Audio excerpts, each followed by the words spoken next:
Watninda.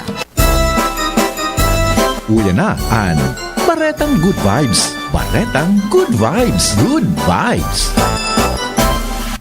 Mga kasama, uyan na po ang Baretang Good Vibes.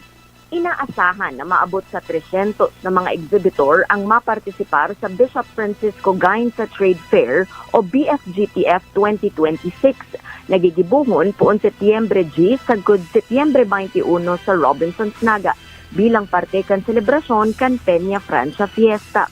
Papanginotan kan Caritas Cáceres as in Department of Trade and Industry o DTI ang dosing aldaw na trade fair.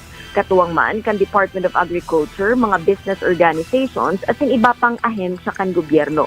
Mas naglangkaw ang inaantisipara na bilang kan mga exhibitors ngunya na taon kumpara sa 267 na exhibitors kang 2025 na nagkaigwanin maabot sa 22 milyones pesos na ingreso. Target man ngunya na taon na malagpasan ang nasabing sales record. Ibibida sa BFGTF 2026 ang manlain-lain na local delicacies asin pagkakan, mga handicraft products, woven products, textiles asin mga fabrics, siring man mga agrikultural na mga produkto, gibokan mga micro, small and medium enterprises o MSMEs. Digibuhon man nin paagi na magamit ang second floor kan mall para subuot mapahiwat an exhibition space asin matawanin pwesto ang iba pang exhibitors. May temang ina, nurturing a growing church ang BFGTF ngunya na taon.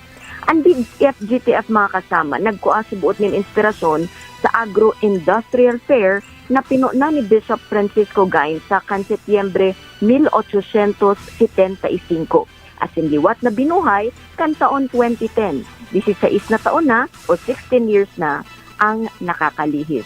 Yan po ang satuyang Baretang Good Vibes. Kunya na aldaw ni Miyerkules.